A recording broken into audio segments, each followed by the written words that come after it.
So Doug Ford has arrived. Have a seat, sir. Welcome. Thank you for being here. We're very happy to welcome you, and I gather you've just arrived in town, basically, to get ready for the debate tonight, right? Just pulled in. Yeah. Well, thank you for making your way to our studios. Oh, thank you. How's it going so far? Real great. Real great. My voice is hoarse, as you can tell. Have you been talking a lot? Oh, boy. Haven't stopped talking. Yeah. And this is your first leadership campaign. Yes. How it's been fast, obviously. Yes. How has the experience differed from what you expected? Well, meeting the people are incredible. This isn't about a leadership race. This isn't about an election. This is a movement. Everywhere we're going, we're packed, standing room only. People that traditionally vote NDP, Liberal, are saying, Doug, I joined the party because of you, not because of the PC party. And that's great. Yeah. What is the movement? How do you describe the movement? People are ticked off. Enough is enough. Tax, tax, tax, spend, spend, spend. People are absolutely fed up with this. They need a change. And this is going to be the most critical election in Ontario's history. We have a choice between getting rid of Kathleen Wynne, she's going, but picking Liberal Light from our own party, which the other two candidates are, or picking a true conservative that's going to save you money, put money back in your pocket instead of the government's pocket.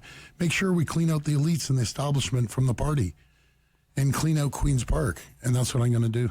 All right. So the Liberal Lights you're referring to are Caroline Mulroney and Christine Elliott. That's correct. What's wrong with the approach that they're taking? Well, I'll tell you, if I wasn't in the race, we'd have a carbon tax. I pulled them along, leading the way, kicking and screaming, and I still don't believe they're going to change the carbon tax. They aren't going to challenge the Prime Minister on this. When it came to the curriculum, the education curriculum, sex ed curriculum, again, they were humming and hawing, had a poem kicking and screaming. I'm going to change it. We're going to repeal it, change it, consult with the parents because they weren't consulted. We're going to consult with the teachers, and we're going to move forward. They aren't going to save you money. It's going to be the same cronyism that's down there right now. The same insiders, the same political insiders that are going to be getting the sole source contracts, all the big deals. That's not going to happen. I'm cleaning out the old cronies and cleaning out the establishment and the elites. And I'm going to hold everyone accountable. They aren't. It's going to be the same old, same old. And when you talk about that, you're talking about within your own party as well, right? It's within not just... 100%. It's not just the Liberals, because we know that already. But it's within our own party. I've never seen more of a crooked nomination process in my entire life. There's thousands and thousands of people that haven't even received their PIN number. And you're talking about in this leadership race? In this leadership race.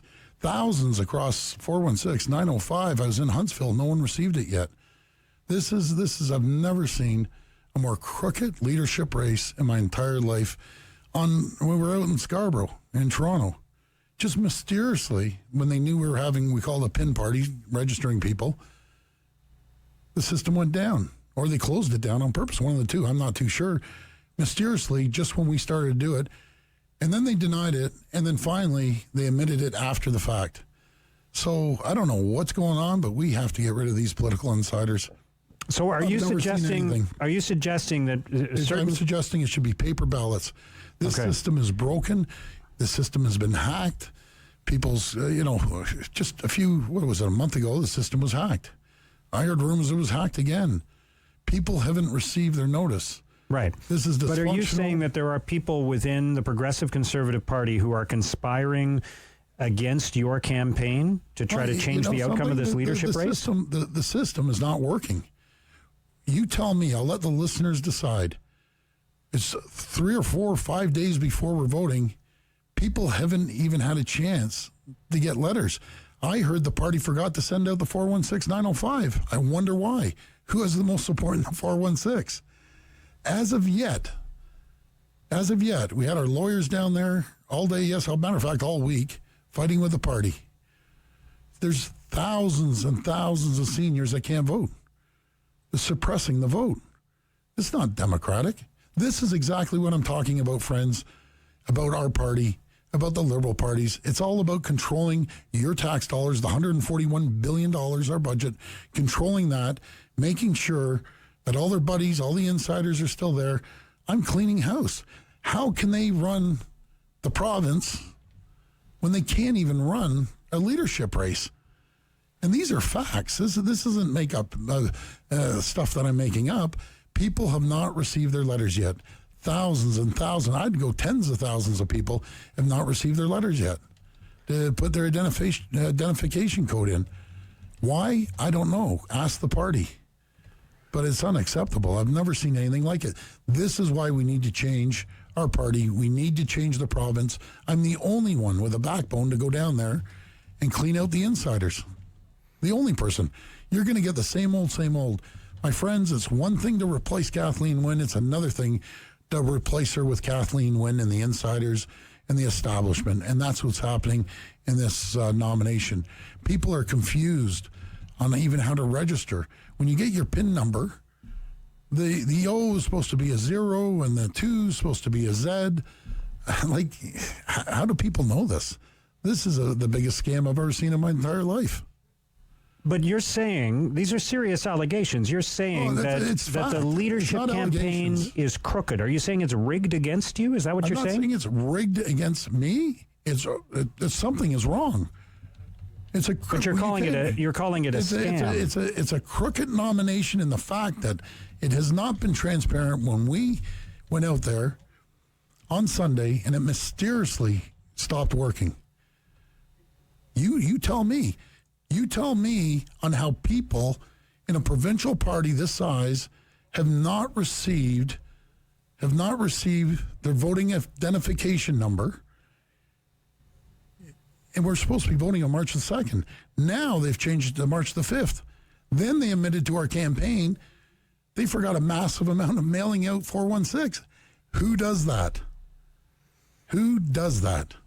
Okay, I don't want to. The system is broken. There's lots of other things that I want to talk about, but this is serious stuff you're talking about. It's very serious. That again, I ask you: Are you saying there's a concerted effort to stop you from winning this race? That this is when you say crooked, do you mean what I mean? Do you mean mistakes, or do you mean a deliberate attempt to stop you from winning? You can call it what you want. I'm asking you. No, I'm just telling you, this is massive problems within our party. I will let the listeners decide. When thousands and thousands of your members, and by the way, when you fill out the membership, they put who you're referred to, and everyone put my name, and I signed up. Why is it my strongest areas, they forgot to mail them out? Who does this stuff? I've been attacking my party. They're terrified of me coming down there because I'm cleaning the insiders out. I'm for the grassroots people. That's who I'm for. I'm not for these backroom deals. And all these backroom deals that have been happening with the other candidates, like I don't. What backroom deals are you referring to? I've never seen that. You know, when one person tells me they're promised a minister, I question it. 2 people, I question it. 3 people, I question it. But when there's endless people telling me there's deals happening, I don't make deals. Doug Ford does not make deals with anyone. I'm the only people I'm accountable to are the voters. That's it. You're going to get the same old. And enough's enough with this party. We have to change the party. Who's telling you that they're being offered cabinet positions? Members of caucus? There's people out there, MPPs that are running, nominated MPPs are out there, and the rumor mills flying around. And I'm emphasizing rumor mills. When rumor mills flying are being floated around, where there's smoke, there's fire. Has anyone come up to me and said, I was offered a minister's job? I can tell you, no, they have not told me personally because I don't talk to them. If the rumors mills of 1, 2, 3, I get it. I understand. It's politics. But when the rumor mills are flying around, that 30, 40 people, some of the other candidates, God forbid for this province if any of these guys win, because it's going to be a mess. And everyone, God forbid, you're saying God forbid Christine Elliott or Caroline Mulroney wins. Yeah, we'll be in trouble. I'll be in trouble. We'll be in trouble. The reason being, we're going to have the same political insiders. The same political insiders that have controlled this party for 20 years. The same political insiders that ran this province under the Liberals. It's about My friends, you want answers, you follow the money. That's what it comes down to. But you've said before that whoever the leader is, you'll be running in the next election. Is that still the case? I'm going to run in the next election because I'm obligated to the people. Okay. I have thousands and thousands, tens of thousands of people that are relying on me to make sure that they have their voice heard.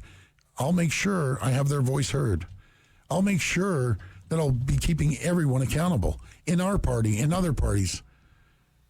I don't make deals. And guess what? Every politician in the country knows the Fords don't make deals. The other candidates, I've heard not one deal, numerous deals. Matter of fact, on my ride up here, I was telling our team, God forbid I don't win, I don't know how they're going to fill all their cabinet promises. I just don't know how they're going to do it. It's unacceptable. This system is broken. The party is broken. We need to fix the party. We need someone with a backbone to straighten it out. I'm the only one with a backbone and the wherewithal to stand up to the insiders. The insiders are going to be gone. But will you support whoever ends up being the leader if it's not you? I will support the party. I'll support the beliefs of the people. That's what I'm going to support. I don't support insiders, backroom deals, horse trading. That's what we've been seeing for 15 years under the Liberal government. And if I see it in our own party, they're getting called out. I don't care who the leader is. They're getting called out. And they don't like being called out because they like the same old deals. My friends in the grassroots out there that don't have a voice. You want a voice? I will be your voice. I will hold people accountable. I'll make sure integrity is brought back to Queen's Park and the grassroots people of this party. But the system we're running now, it's a broken system. It's unacceptable. A provincial party this size can't get their act together. It's a shame that there's thousands and thousands of people 3 or 4 days before this vote's going to take place don't even have their PIN numbers. Yeah. That is a broken system. Let me ask you this. If Patrick Brown wanted to be a candidate in Barrie for the Progressive Conservatives and you were leader of the party, would you let him run for the PCs? I don't know why everyone's bringing up Patrick Brown. He's gone. He's dealing with his own personal issues. But he might still be a candidate for the party, right? He's the MPP. I'm not worried about Patrick Brown. I am so zoned on Kathleen Wynne. I'm zoned on respecting the taxpayers. I'm zoned on being the next premier and straightening out this province, creating jobs, making this the most prosperous region in North America to do business. We've lost 300,000 manufacturing jobs. I'm going to bring jobs back, manufacturing jobs back to the province. I'm getting rid of the carbon tax. All the sole source deals, backroom deals, they're done under my watch. We're going to make sure that we run a transparent government. And I'm going to make sure I tell every caucus member, one backroom deal, you're gone. And if it's an illegal backroom deal, you're charged. Right. I'm not putting up with any of these backroom deals anymore. But the next leader might have to decide whether Patrick Brown's a candidate for the party or not in Barrie. Well, you know something? I'm not worried. That's up to the people. Who's Doug Ford to dictate on what the people of Barrie can vote for, the PC party can vote for, the PC Riding Association? I don't believe in a dictatorship. I believe in democracy. The people will decide on who's running and who's not running. Apart from the items you've already identified around a carbon tax and the sex ed curriculum, yes. Is there anything else you'd change about the platform that the party already has in place for the June election? Well, one thing I'm going to make sure. I'm going to make sure that we're going to reduce taxes. We're going to start putting money back into people's pockets. I'm going to find 4% efficiencies. And if we can't find 4% in government, we shouldn't be in power. We're going to run it like a business. And we're going to make sure that we put money back into the taxpayer's pocket, not the government's pocket. Now, people often say they're going to find efficiency in government. Then when they get to government, it's a lot harder to do than they thought it was going to be. Good point. The other ones have never governed. They've never governed a lemonade stand in their lives. I've governed a $12 billion budget, the fifth largest budget in Canada. I have a proven track record of saving the taxpayers $1 billion, running things efficiently, outsourcing the garbage in Toronto, saving $88 million, saving hundreds of millions of dollars on the labor deal that was fair to the frontline workers and fair to the taxpayers. No one that's running against me has ever looked at a budget. I went line item by line item. I have a proven track record. Sitting in the opposition benches for 9 years, which is brutal, putting your hand up and asking 4 questions a year is not considered running government. Running government is actually getting in there. I'm the only person that's actually met a payroll, that's actually grown a company here and in the U.S. None of them have ever been in the back of the factory. I'm in the back of the factory every single day. They don't understand how to meet a payroll. They don't know how to look at a P&L statement. I do it on a daily basis. If you want your tax dollars respected, there's one person to vote for, and that's me. Are we going to see a lot of this, a more combative, assertive Doug Ford in the debate tonight compared to the first debate with Steve Paikin? Well, let's see. There's Steve Paikin's debate, great guy, it was a lovin'. Everyone's sitting there. And it's very difficult to debate someone that you've known for years. It's very difficult to debate someone that's part of the PC party.